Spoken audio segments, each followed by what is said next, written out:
Oh, my wife already made me nervous. No, I'm kidding. But guys, wasn't that awesome? Give another round of applause. I just want to thank the church, Pastor Mikey, Pastor Emmanuel. Where is he? Oh, okay, for giving us the opportunity. And you all, the parents, to actually, you know what, thank you all for this lovely, awesome kids. You know what, they've actually did tremendously well. I mean, I'm sure you all enjoyed it. Did you all actually enjoy it? I could see Valende and Mom Bridget trying to get a hold of the grandchildren in front here to the camera to get a photo of them. But anyway, I just want to say, you know what, it's such an honor and a privilege to actually be up on stage. And I think there's so many ways we can relate God's word through our kids. And one of the things that the kids normally do is doing it the practical way. What you've seen here wasn't a show. Really, it wasn't a show. It might be humorous. It might be funny. It might make you laugh, make you cry. But at the end of the day, you get something out of it. With that said, I think, you know what, everyone's looking at me so serious. Let's test your Sunday school knowledge, right? Who wants to answer a question for something? Right. Who wants to answer a question? Put your hand up, everyone, right? Okay, right. The first question is, how many colors did Jacob have on his coat?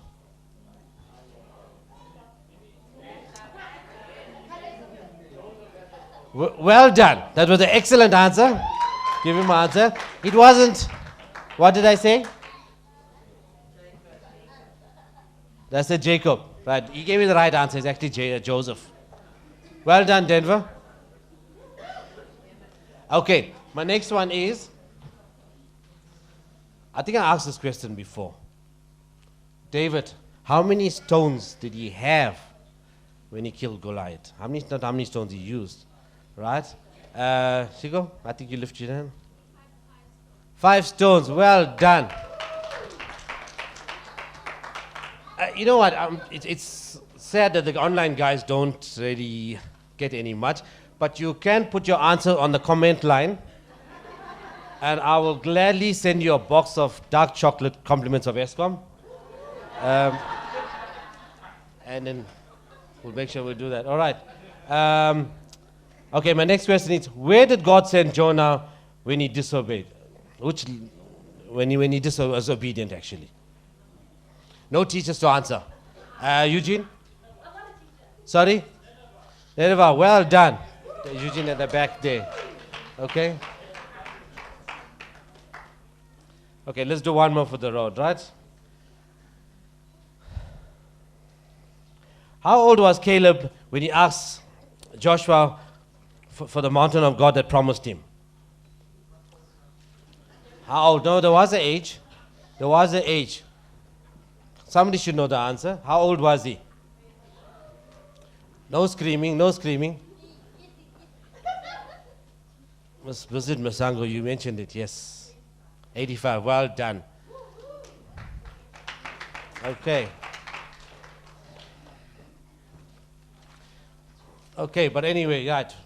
Guys, you know, like I said, this Kids for Life department, it's been an awesome and honored and a privilege to be actually part of this department. And, you know, we've come a long way. And the thing is, I think it's the only department that gives you the adrenaline rush with laughter and joy. Without any, you know what, when you come there with such joy, you come there with such passion. Knowing that, you know what, you come there for a purpose and a plan that God has put you there for. And with that said, you know what, there was the play that was done earlier. It was humorous. Was it? Fun, exciting. But did anyone actually pick up the story in the whole thing? Just do a show of hands. Did you pick up the story in the whole thing? Or was it something that relevant to your life that you can actually spend? Or something that tells you, listen, you know what, there's something here that's showing that means something to me. Can I show of hands? Can you pick your hand up? Did it mean something to you? Right. Those who pick their hands up, you're going to become teachers next week. Okay. All right. But with that said, you know what? There was 3 things that was depicted out of the play. Your time, your talent, and your treasure. Time, talent, treasure. How many of you all have time? No one's got time. Who's got treasure? Who's got talent? Nobody's got talent. Come on. I'm not talking about sleep here, if you got talent. Please. How many of y'all have talent here? Come. Treasure. What was that thing? Time. Put your hand up. Do you all have that? How do you use it? How do you use it? Now, when you saw the play, there was the master, right? He actually called in his workers and he said to them, listen, he's going away and he wants to invest in their lives.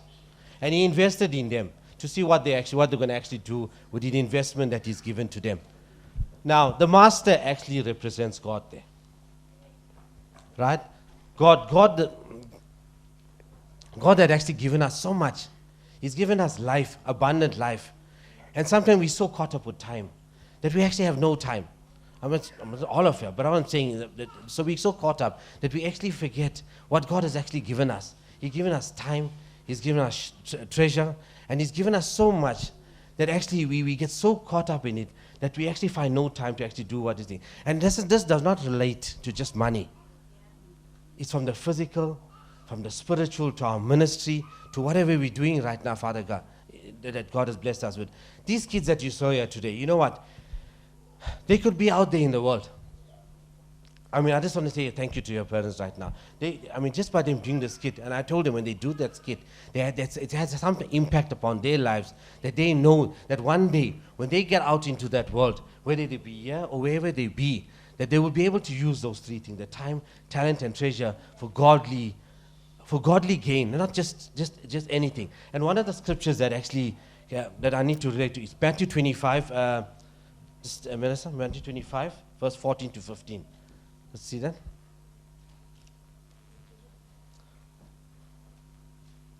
And again, it will be like a man going on a journey who called his servants and entrusted them with his wealth to the one who gave 5 bags of gold, to the other 2 bags, and to the other 1 bag, each according to his ability. Then he went on his journey. Now, Jesus actually gave us the life that we needed, from our wealth to our physical, to our emotions, to everything that we have. Like I go back to the question is, what are we doing about it? And we must have heard this message 100, I don't know how many times. But the thing is, the time is now. The time is now where we like say, you know what if tomorrow, say he WhatsApps you, tell, listen, tomorrow is going to be the end of the world. How would you take it? Say, this is a joke. Right? Am I right?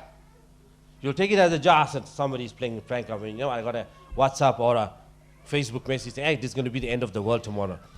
What if you're sleeping in hospital? What would you do? What was the one question that you'll ask God? Give me one more chance. Am I right?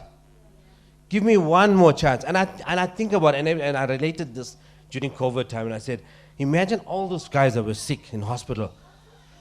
And they said to God, listen, give me one more chance to do the ability and giving me the time, talent, and treasure to do what you call me to do.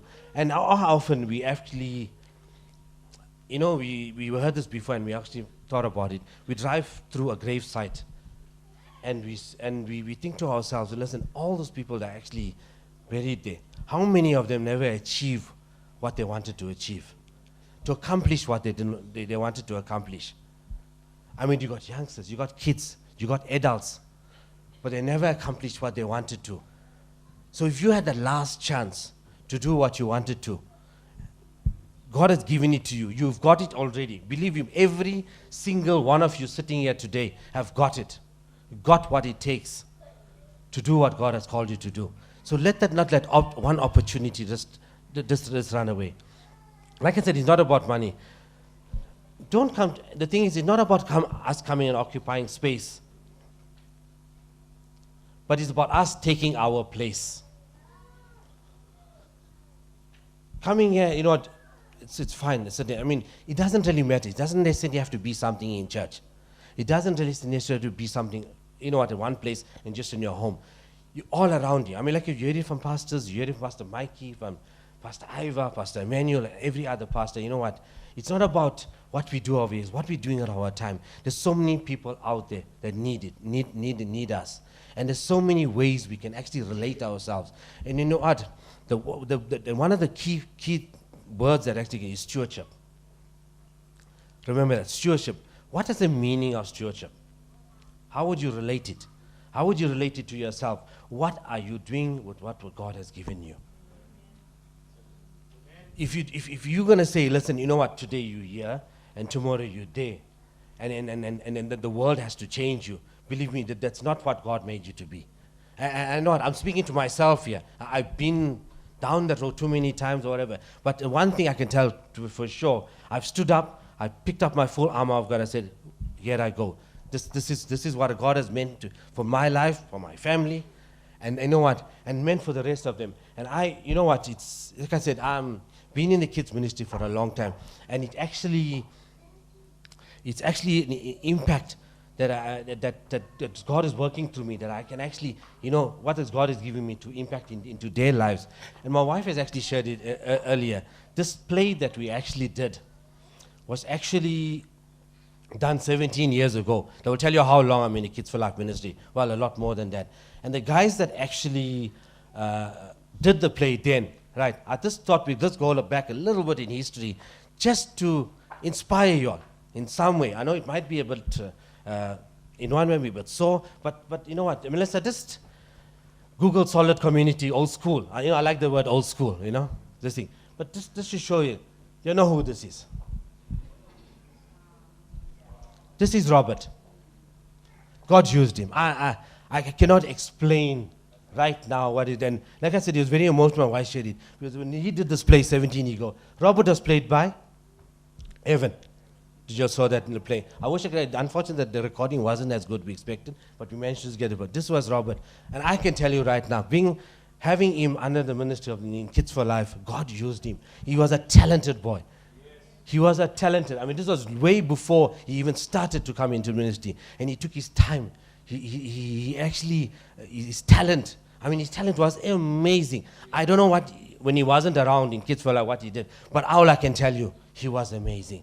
It's very unfortunate that he had to leave, but I'll tell you now, he's in a better behavior. He's looking down on us and say, "Shoo, good and well done." And to him, God must say, "Good and faithful servant, well done." What? Go to the next one. Well, you know who this is. EJ. EJ. Where's EJ? EJ must be a bit embarrassed to him. Look at him. But EJ, you know what, EJ? I take my hat to you, my boy. Okay, thank you. Thank you for this thing. I mean, God is using him. How old were you here, EJ?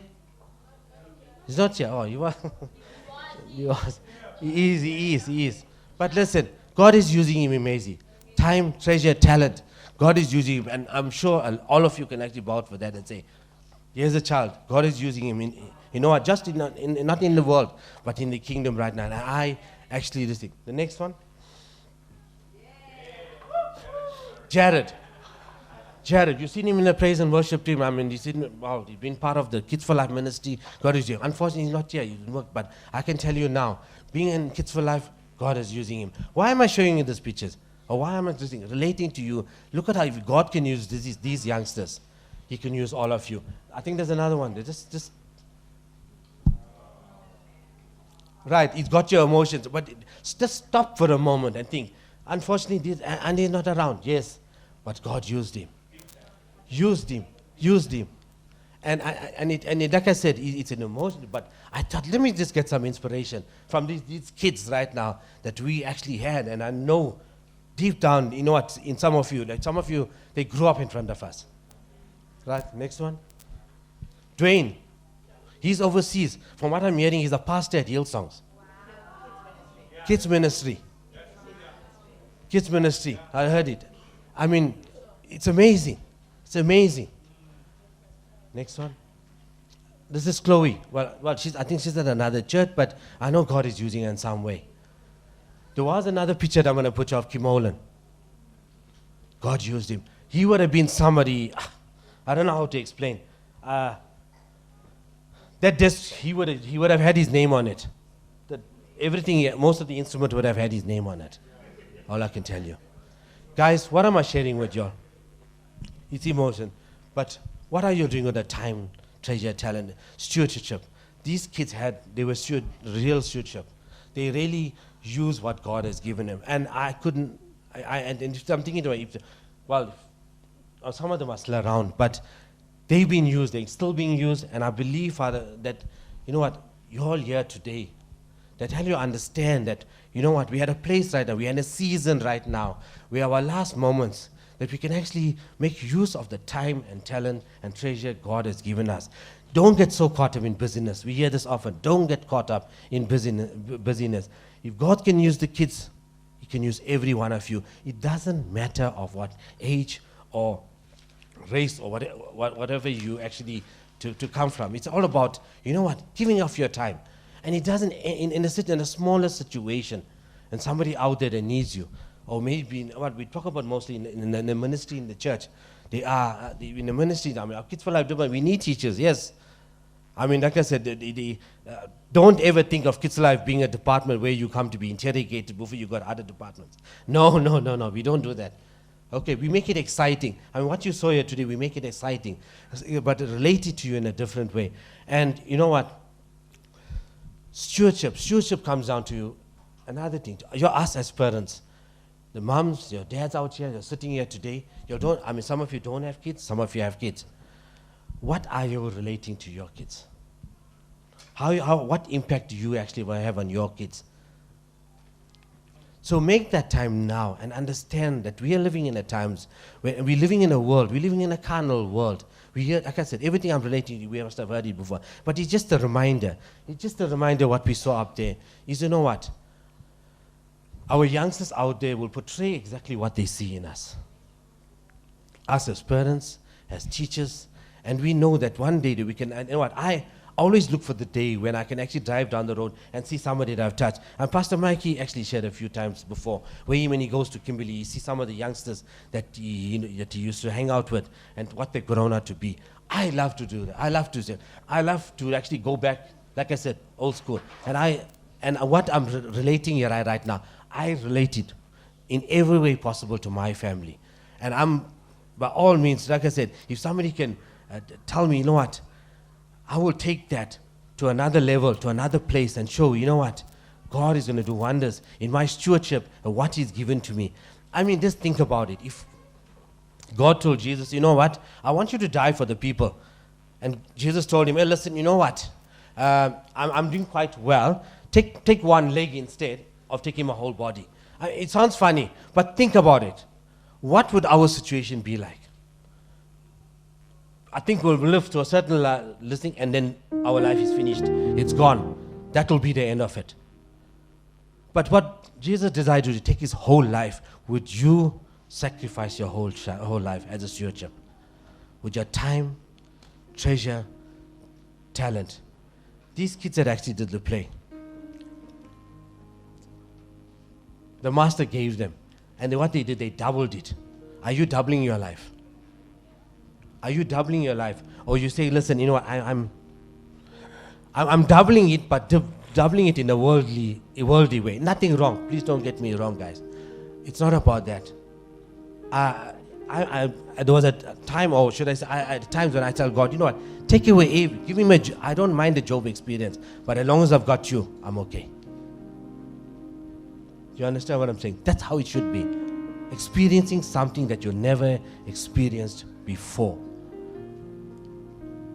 So I hope that everything that was shared today, from the kids to the players especially, that you've been encouraged to understand stewardship God has given you. Make use of the time. Make sure of the talent and understand that, you know what, it's not about you. It's about your plan and your purpose. Because you are the part of God. You are the part of what God made you to be. But be what God plans and purpose. Okay, I hope that inspires you and that encourages you to understand where God wants you to be. Okay.